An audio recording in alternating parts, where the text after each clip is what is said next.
I worked 60 hours a week as a nurse, and my husband told me we couldn't afford a $10 meal at McDonald. Let me say that again because it sounds insane even to me now, 3 years later. Sitting in my own apartment where I control every single dollar that comes in and goes out. I worked 60 hours a week, double shifts, overnight shifts, holiday shifts that paid time and a half. I was a registered nurse at Seattle General Hospital making $72,000 a year base salary, closer to $95,000 with all the overtime I was pulling. And my husband looked me in the eye and told me that spending $10 on a Big Mac meal was financially irresponsible. I believed him. For 6 years, he understood market trends and tax strategies and retirement planning in ways that I, just a nurse with a bachelor's degree in nursing, could never hope to comprehend. That's what he told me. That's what I internalized. That's the lie I lived inside for 6 years while my body slowly starved and my bank account secretly grew into something I wasn't allowed to know existed. The truth Brian lived by was very different from the truth he fed me. My husband had $317,000 hidden in accounts I didn't know existed. $317,000 of my money I had earned with my body, my time, my education, my skilled labor as a registered nurse. Told me we were broke, but I'm getting way ahead of myself. Let me back up to the beginning, to 2016. I was 28 years old, single, living with 2 roommates in a cramped apartment in Capitol Hill, working as a med-surg nurse at Seattle General. I'd been a nurse for 4 years at that point, was good at my job, made decent money, had my life reasonably together in the way most late 20s women do, had some savings, minimal debt from nursing school, a reliable if unexciting car, a solid friend group, a dating life that was fine if not spectacular, meaning basically mandatory if you want to be seen as a team player. Black tie, silent auction, overpriced wine, executives making speeches about community health initiatives. I went with a group of other nurses, figuring we'd make an appearance, have a few drinks, leave early. Brian Hendricks caught my attention during the cocktail hour. Confident in that way that comes from growing up with money and never doubting you deserve space in any room you enter.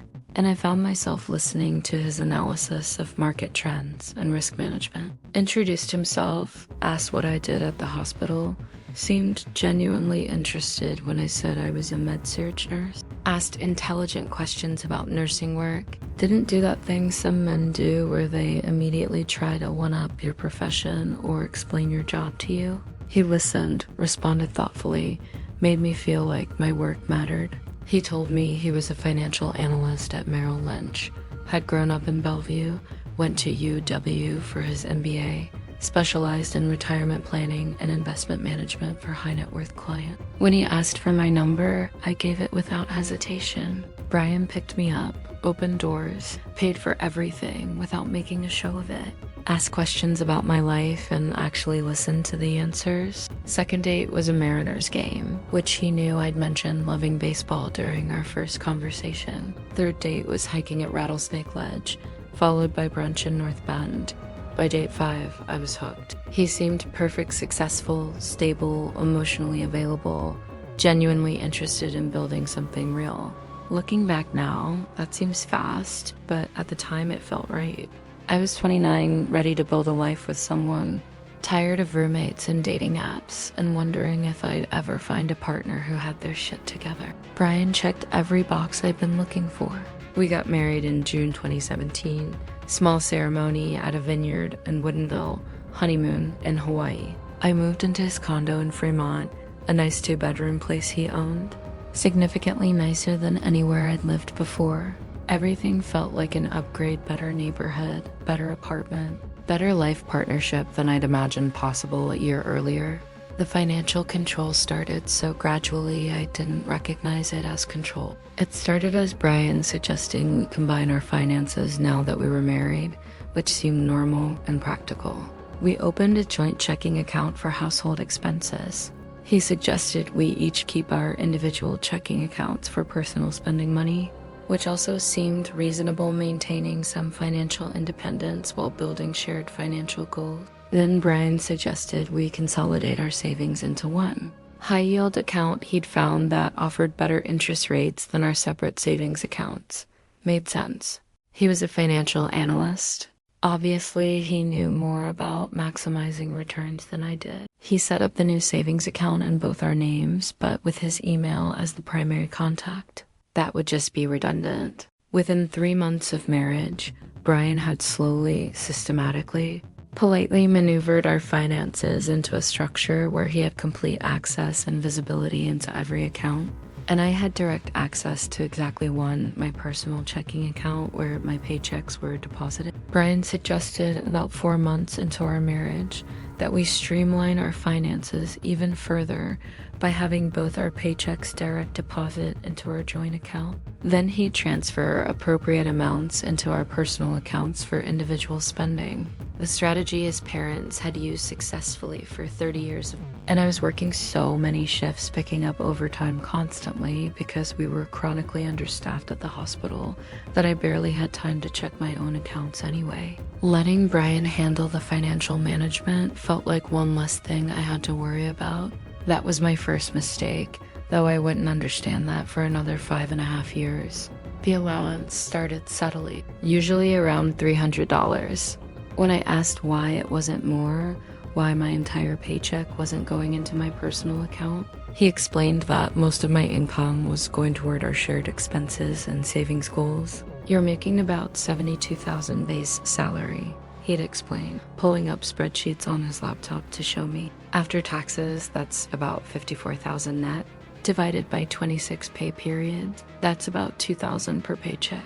Our household expenses are around $3,000 per month total, so your paychecks cover most of that. What I'm transferring to your personal account is your discretionary spending money after all the responsible financial obligations. It sounded reasonable when he explained it with spreadsheets and numbers. It sounded like we were being smart, disciplined, building toward a secure future. And $300 every 2 weeks seemed like it should be enough for gas, groceries when I wasn't eating at work. My commute to the hospital was 23 miles each way, and gas was expensive. That alone ate up probably $40 per week, leaving me with roughly $11 per day for everything. $11 per day sounds manageable until you actually try to live on it and ask where the money he'd already given me had gone. I'd explain gas, groceries, tampons, whatever the expenses had been, and he'd suggest ways I could have spent less. You're buying brand name products when generic works fine. That's wasteful. You're buying lunch at work when you could pack something from home. That's poor planning. Every request for money became a referendum on my financial competence, my ability to budget responsibly, my tendency toward wasteful spending. After a while, I stopped asking, started making do with less, started skipping meals, started walking through life in a constant state of low-level anxiety about money. Always calculating if I could afford something, always choosing the cheapest option, always feeling guilty when I spent anything on myself. And I was tired, exhaustingly, bone deep, can't think straight tired. The hospital was perpetually understaffed, especially after 2020 when COVID hit and everything went to hell. They were offering overtime rates I'd never seen before, time and a half for any hours over 40, double time for picking up extra shifts on short notice, bonuses for covering call-ins. Brian encouraged me to take every overtime shift I could, that if I could just push through for a while longer, we'd hit our down payment target and be able to buy a house. So I pushed through, picked up extra shifts constantly, worked 60-hour weeks regularly, sometimes 70, sometimes 80 during the worst of the pandemic surges. I stopped seeing friends because I was too tired to socialize. Stopped doing hobbies because I didn't have energy for anything beyond work and sleep. Stopped having any kind of life beyond the hospital and our apartment. And I was hungry. Not the kind of hungry where you're looking forward to your next meal. A constant companion you stop mentioning because what's the point? My stomach hurt all the time. I felt weak, dizzy, struggled to concentrate. Pudding cups things meant for patients, but technically available to staff if we were hungry. I'd take handfuls of crackers and packets of peanut butter, stick them in my pockets, eat them during break. I'd drink multiple cups of coffee to suppress appetite. I'd fill up on water until my stomach felt temporarily full. Patients would order meals from the hospital menu and only eat part of them, and those trays would go back to the kitchen to be thrown away. I started checking trays before they went back, taking unopened items, packaged crackers, sealed juice boxes, untouched fruit cups. Later, when I was desperate enough, I'd take partially eaten things too. Half a sandwich someone had taken 2 bites of, 3/4 of a meal that looked like it had barely been touched. I'd eat these things quickly in the staff break room or in my car, feeling the shame of it, knowing this wasn't normal, knowing something was deeply wrong with my situation. I was disappearing physically and mentally, becoming a shell of the competent, energetic nurse I'd been a few years earlier. They'd offer to buy me lunch, suggest we grab dinner after shift, try to slip me granola bars or pieces of fruit. I'd make excuses, say I wasn't hungry, say I'd already eaten. How do you explain to colleagues that you're making $95,000 a year, but you can't afford a $6 sandwich from the cafeteria? How do you admit that your husband controls your finances so completely that you're rationing tampons and wearing shoes with holes in them, while he buys new suits and goes out to expensive lunches? You don't. You just keep pretending everything is fine. Keep working those extra shifts. Keep believing your husband when he says you just need to be more disciplined with money. Keep thinking that maybe if you sacrifice a little more, work a little harder, ask for a little less. One of the people who noticed my deterioration was a patient who'd become a regular on our orthopedic floor.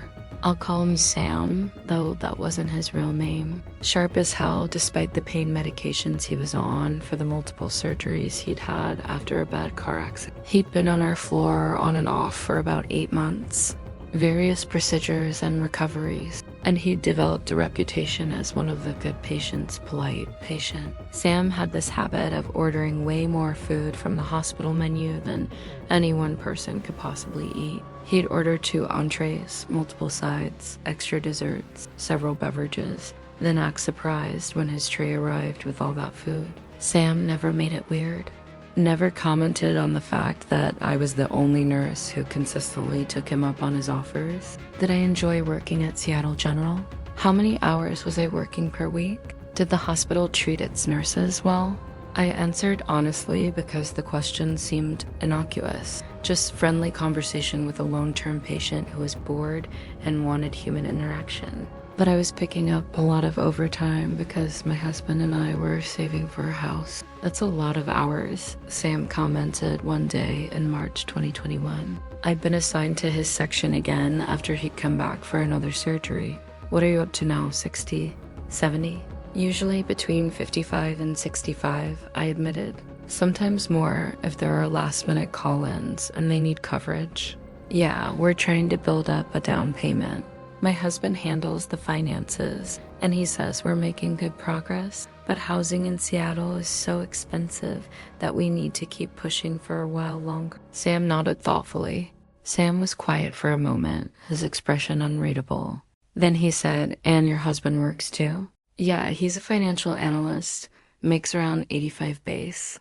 So together you're bringing in almost 200,000 annually, and you're working 60 plus hours a week to save for a house." Put that way, it did sound strange, but I had Brian's explanations ready. Seattle's expensive, and we're trying to save aggressively so we don't have to pay PMI, so we need at least 20% down. Plus we want a cushion for emergencies. That makes sense, Sam said carefully. But you've lost a lot of weight since I first met you last summer, and I've noticed you eating patient leftovers. That doesn't seem consistent with a household bringing in 200,000 a year. I felt my face flush with embarrassment. I'm just being careful with spending. We're on a tight budget. Right, Sam said, and something in his tone made me look up from the 4-line I was checking. He was watching me with an expression that was concerned but not pitying, direct but not judgmental. "Can I ask you a personal question that might overstep, but I think needs to be asked? Logged in yourself and saw where your money was going?" The question hit me like cold water. When had I last looked at my accounts? I tried to remember and couldn't pinpoint a specific time. Brian handled all that. He showed me budget spreadsheets sometimes, but actual account access. I don't have the passwords anymore, I admitted. He handles all the account monitoring. So you work 60 hours a week, bring home close to 6 figures, and you have no access to your own bank accounts? Hearing it said out loud like that made it sound wrong in a way it hadn't felt wrong living inside it every day. We're saving aggressively, living below our means. Are you? Sam asked, and his directness made me pause. Or is he living comfortably while you're starving? That word starving felt like an accusation and a relief at the same time. Made something crack in the wall of justifications I'd constructed. I don't know, I whispered. I don't know what's normal. He tells me this is how responsible people manage money.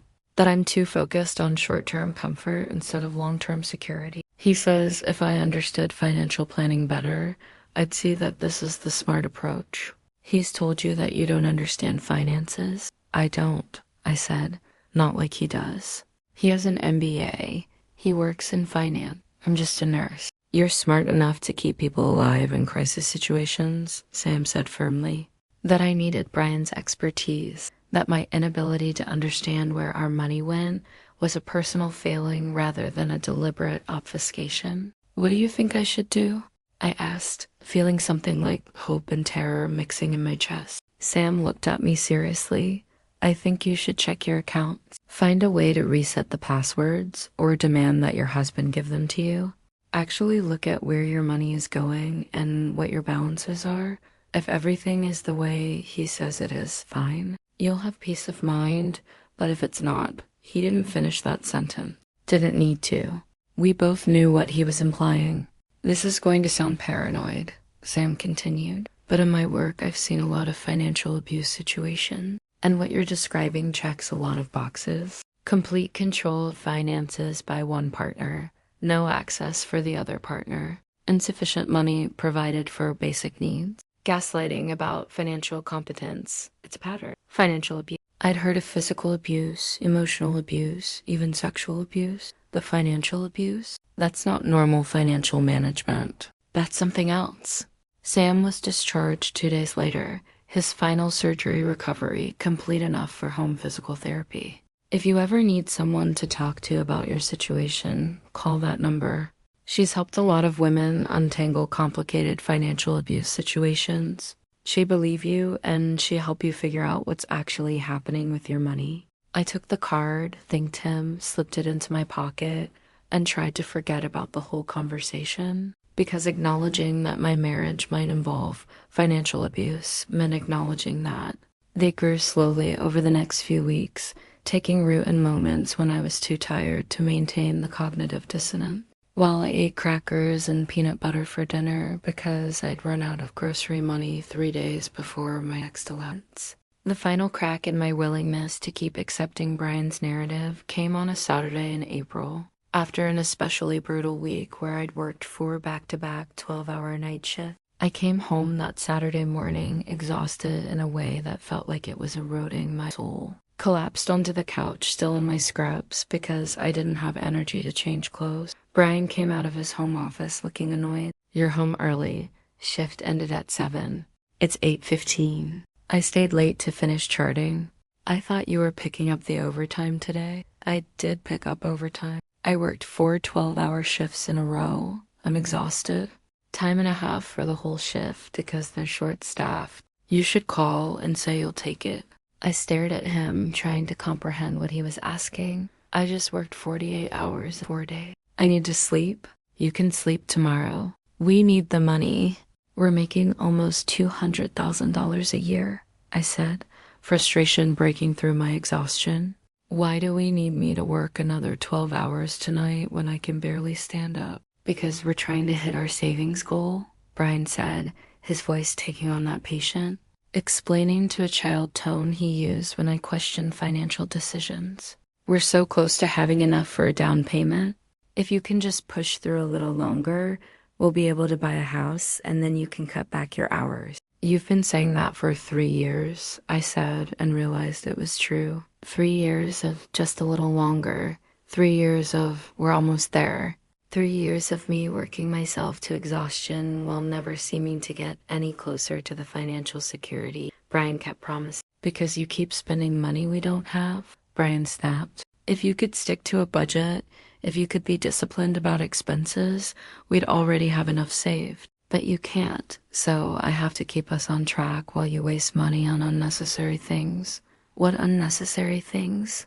I haven't bought new clothes in 2 years. I'm eating food other people throw away. That's exactly my point, Brian said coldly. You can't even track where your money goes.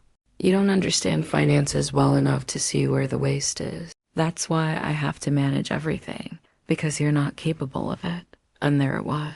The core message he'd been delivering in 1,000 different ways for 6 years. You're not capable. You don't understand. You're the problem. But this time, instead of accepting it, instead of internalizing the blame, I heard Sam's question echoing in my head. Are you too stupid to understand your own bank account?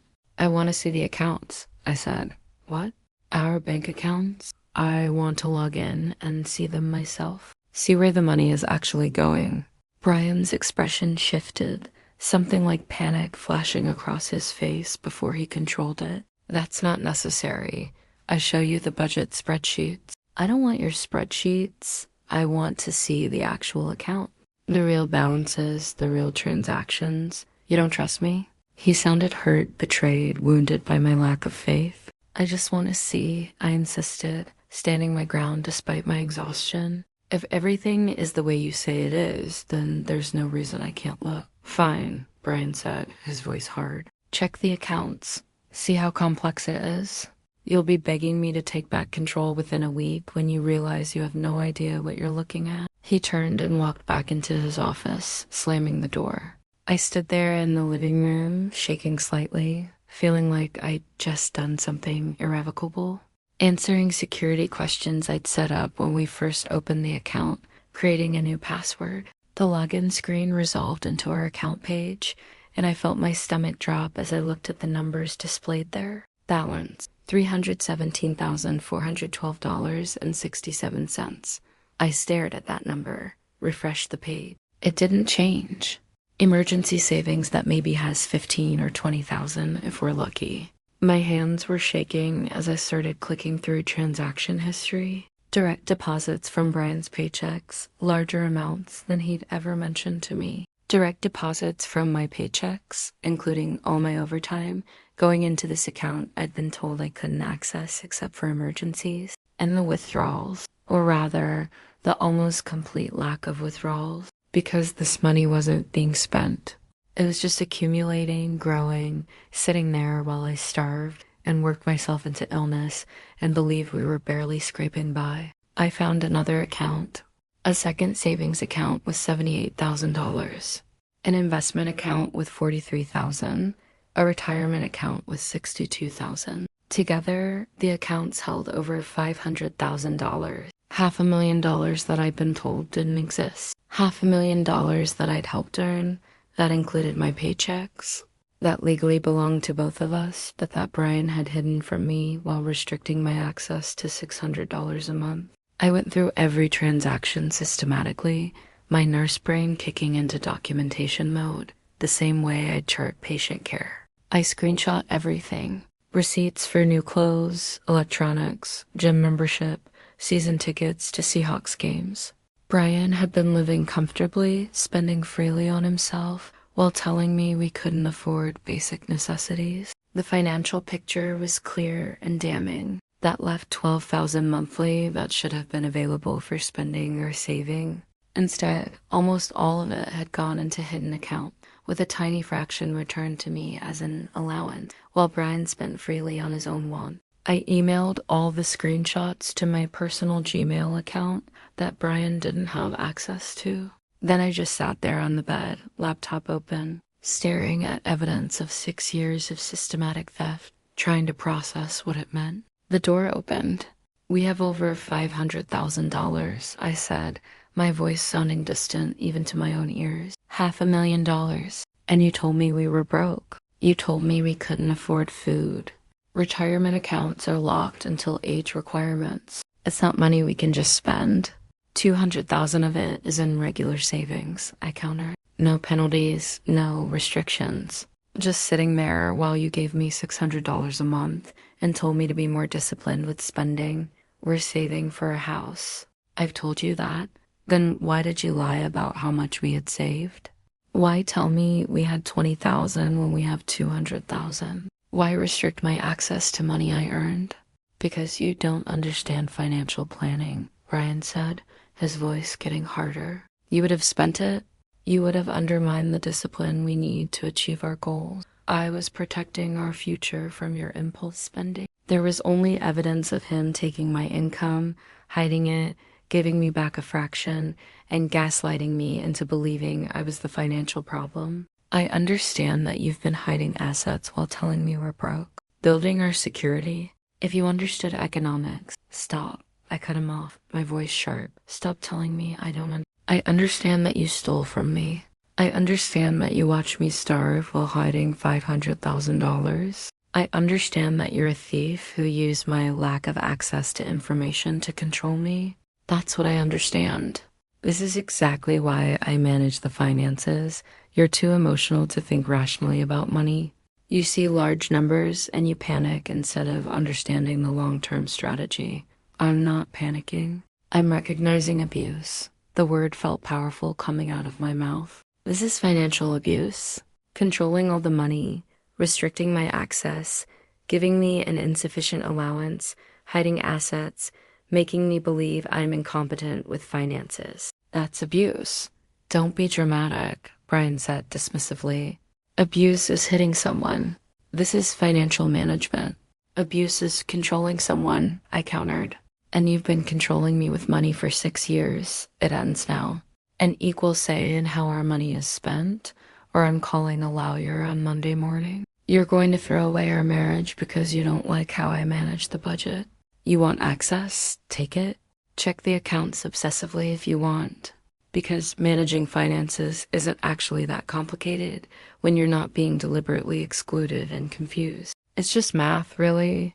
Money comes in, money goes out, you track where it goes. That weekend, I didn't sleep, couldn't sleep. I created my own spreadsheets, mapping out income versus expenses, documenting how much of my earnings I'd received access to versus how much had been hidden. Over 6 years of marriage, I'd earned approximately $450,000. Brian had given me access to approximately $72,000 of that. The $600 per month allowance adding up to $43,000. $378,000 of my earnings had been taken from me. He lived comfortably, spending freely, accumulating assets, while restricting my access to money I'd earned. The math was clear and enraging. Brian had stolen nearly $400,000 from me over 6 years, and he'd done it systematically, deliberately, with carefully constructed narratives about financial responsibility and my incompetence with money. On Monday morning, I called in sick to work for the first time in 3 years. Then I started making calls to find help. The first call was to a divorce attorney. I found her through an online search for lawyers specializing in financial abuse cases. Her name was Patricia Martinez, and her website talked specifically about helping women. Transaction histories, screenshots of balances, my calculations of earnings versus access. The meeting with Patricia was supposed to be a 1-hour consultation. It turned into 3 hours as she reviewed everything I'd brought, asked detailed questions about the marriage timeline, took notes on Brian's behavior pattern, and explained what I was looking at from a legal perspective. This is one of the most clear-cut cases of financial abuse I've seen, Patricia said, looking up from the documents spread across her desk. Chart everything, track everything, make sure you can prove what happened. That training is saving you right now, Patricia said. Equally to both spouses, regardless of whose name is on the account. We can likely argue for a disproportionate division in your favor. She explained the process. We'd file for divorce immediately. I thought about 6 years of hunger, 6 years of exhaustion, 6 years of believing I was financially irresponsible when I was actually being systematically robbed. 6 years of Brian living comfortably while watching me suffer. I want every dollar I earned back, I said. I want him to face consequences for what he did. I want a divorce that leaves me financially secure and him accountable for the abuse. Then let's make that happen, Patricia said. We filed the divorce papers on Tuesday.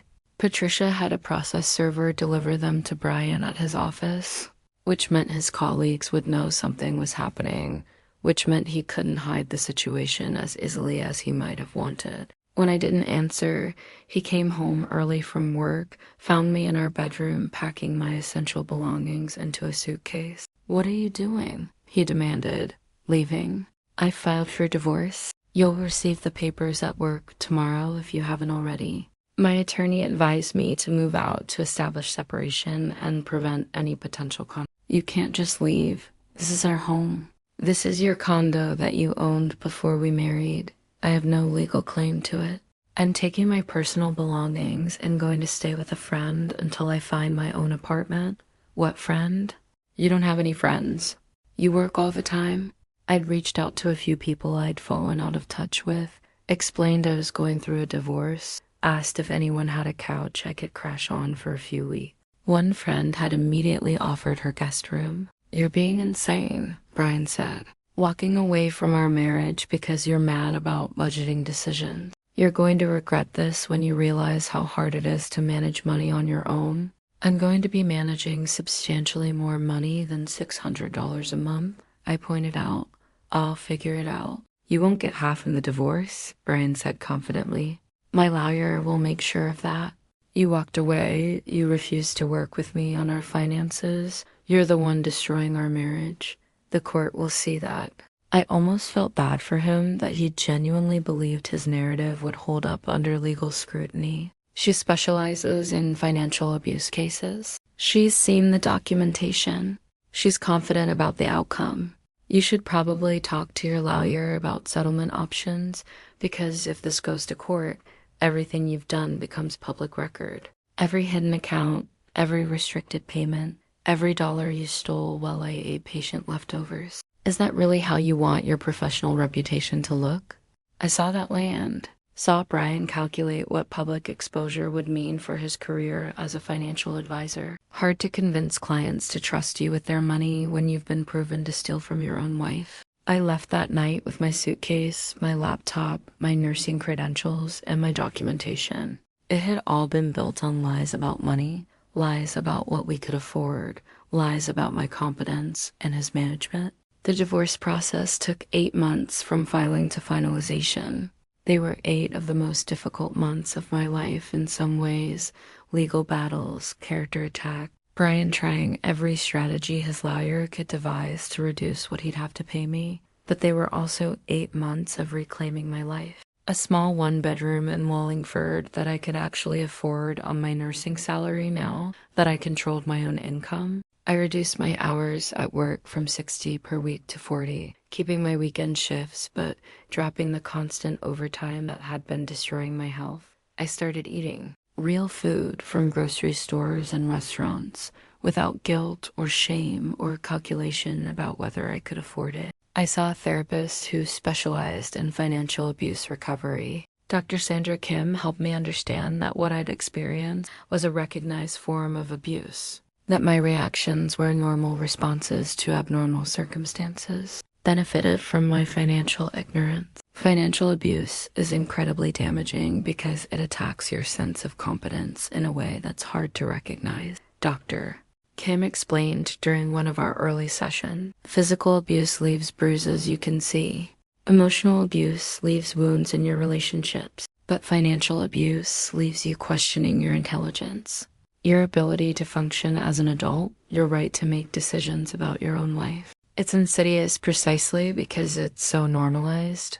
We accept that one person in a relationship might manage the money without questioning whether that management is actually control. Through therapy, I learned about economic abuse patterns, the way abusers isolate victims by controlling access to money needed for transportation, phone service, social activities, the way they create dependence by restricting job opportunities or education, the way they destroy credit, hide assets, create debt in the victim's name, the way they use complexity as camouflage, making finances seem so complicated that the victim believes they need the abuser's expertise. He'd hidden assets worth hundreds of thousands of dollars. He'd used his finance degree as proof that I needed him to manage money.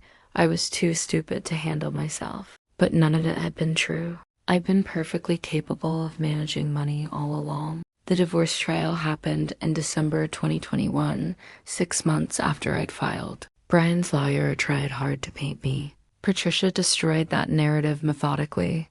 She walked the court through my documentation, showing that 90% of the marital assets had come from my income, that I'd been given access to less than 5% of my own earnings, that Brian had spent freely on himself while restricting my access to necessity, showing dramatic weight loss and physical deterioration, how much Brian had earned, how much I'd been given access to, how much Brian had spent on himself. The numbers were damning. The judge was a woman in her 50s who'd clearly seen her share of divorce cases, but something about mine seemed to strike a particular nerve. During closing arguments, she interrupted Brian's lawyer mid-sentence. "This court is not interested in investment strategies," the judge said coldly. "This court is interested in the fact that the defendant engaged in systematic financial abuse and theft. The evidence is clear, the pattern is established, and the harm is documented. I've seen enough." The judge's ruling was delivered 2 weeks later.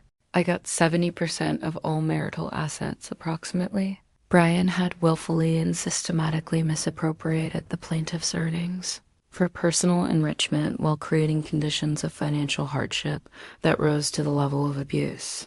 I got a court order requiring Brian to pay my attorney fees, which totaled $68,000 because Patricia had worked the case exhaustively, leaving no angle unexplored. I got a restraining order preventing Brian from contacting me except through lawyers for required legal matters. I got a strongly worded statement from the judge that went into the public record, detailing Brian's financial abuse and making it clear that the court found his behavior reprehensible and abusive. He got the condo, which he'd owned before marriage. Brian had lost his position at Merrill Lynch. His employer didn't appreciate the publicity around an investment advisor who'd been legally determined to be a financial abuser. His professional network distanced themselves. His family, who'd initially supported him, turned against him after reading the court document and understanding what he'd actually done. I felt no satisfaction in his professional destruction, but I felt profound relief that he'd face real consequences, that the system had actually worked for once, that financial abuse had been recognized and punished instead of dismissed as a marital disagreement about budgeting. That was 3 years ago. I'm 34 now, and my life looks nothing like it did during my marriage. I live in a comfortable apartment in Fremont that I pay for with money I earn and control. I work 40 hours a week as a nurse, not 60 or 70. I have savings, investments, a retirement account, all in my name, all with passwords I control, all transparent and accessible whenever I want to check them. I eat whatever I want, whenever I want. My refrigerator is always full. My clothes fit properly and have no holes. My car is reliable. I make financial decisions without asking permission or defending choices to someone who benefits from my doubt. I understand my finances completely because there's no one deliberately confusing me, partly because I wanted the credential, partly because I wanted to prove to myself that I could understand financial concepts when they weren't being weaponized against me. Turned out I was pretty good at it. Graduated with a 3.9 GPA, wrote my thesis on recognizing and preventing financial abuse in healthcare settings. Now I teach financial literacy workshops for nurses and other healthcare workers. I talk about recognizing financial abuse, protecting yourself from financial control, understanding the difference between joint financial management and one person maintaining complete control. I speak at nursing conferences, community centers, women's shelters, anywhere people want to learn about this form of abuse that's so normalized, most people don't recognize it. I use my real name and tell my real story because shame dies when you drag it into sunlight. I'm not ashamed anymore of eating patient leftovers or wearing worn-out shoes or being financially controlled for 6 years. Those were things that happened to me, not choices I made. The shame belongs to Brian, not to me. I stay in touch with Sam, the patient who first pointed out that my situation wasn't normal. He told me recently that he'd suspected something was wrong from our first conversation.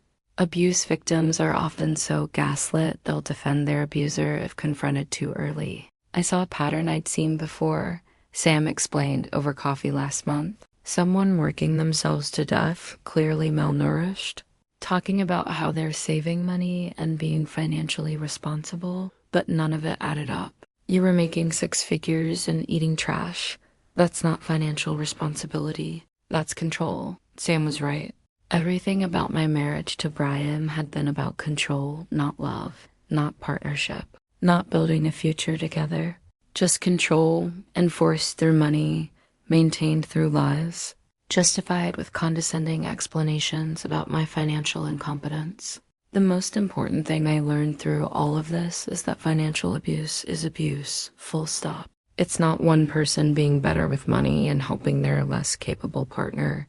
It's not responsible planning or smart saving. It's control. It's theft. It's systematic destruction of someone's autonomy and self-worth, using money as the weapon instead of fists. And it's shockingly common. Since I started teaching workshops and speaking publicly about my experience, the details vary, but the pattern is consistent. One partner controls all finances, the other has little or no access. Money is used to create dependence and enforce compliance. The victim is told they're financially incompetent. Some of these women escaped, like I did. Many are still trapped, recognizing their situation but not sure how to leave when they have no access to money. Some have been in these relationships for decades, raised children while financially controlled. Now facing retirement with no idea what assets exist or how to access them. Every story breaks my heart and fuels my determination to keep speaking out. Keep teaching, keep making noise about this form of abuse that's so accepted it's almost invisible. If you're reading this and recognizing yourself in my story, please understand. You're not stupid. You're not bad with money. You're not financially irresponsible. You're being abused by someone who benefits from your financial ignorance and dependence. Check the accounts. Demand full access. Document everything. From advocates who specialize in economic justice, from therapists who can help you rebuild your sense of competence. It won't be easy. Don't let shame keep you silent. The life waiting for you on the other side of financial abuse is worth every difficult step it takes to get there. I'm living that life now. I eat lunch at restaurants and don't calculate whether I can afford it. I buy new clothes when I need them. I check my bank balance whenever I want because the passwords are mine and the money is mine and the control is mine. That freedom is available to you too. It exists. It's real. It's waiting for you to claim it. I worked 60 hours a week and my husband told me we couldn't afford McDonald while hiding $300,000. And I teach other women how to recognize and escape the same trap that nearly destroyed me. That transformation is possible. Hard, yes. Scary. Absolutely. Your life is waiting on the other side of taking that first step. Check the accounts, get the password, document the theft, find help, escape. You deserve to eat. Go get it. Your capable, competent, financially literate self is waiting for you to recognize she exists. She always existed. She was just buried under lies told by someone who needed you to believe you were incompetent so he could keep stealing from you. You're not incompetent. You're being abused. And once you understand that distinction, once you see the pattern clearly, you can escape it. I did. Hundreds of other women have. You can too. Your freedom starts with checking those accounts. Go check them right now, if you can. See what's really there. See where your money actually goes. See the truth that's been hidden from you. Then decide what you want to do with that information, but at least know the truth. At least see the real picture. At least give yourself the information you need to make informed choices about your own life. That's where it started for me. Logging into accounts I'd been told I didn't need to access. Seeing numbers that didn't match the story I'd been fed. Understanding that I'd been lied to systematically for years. That moment of clarity changed everything. It can change everything for you too. Go check the accounts. Your life is waiting.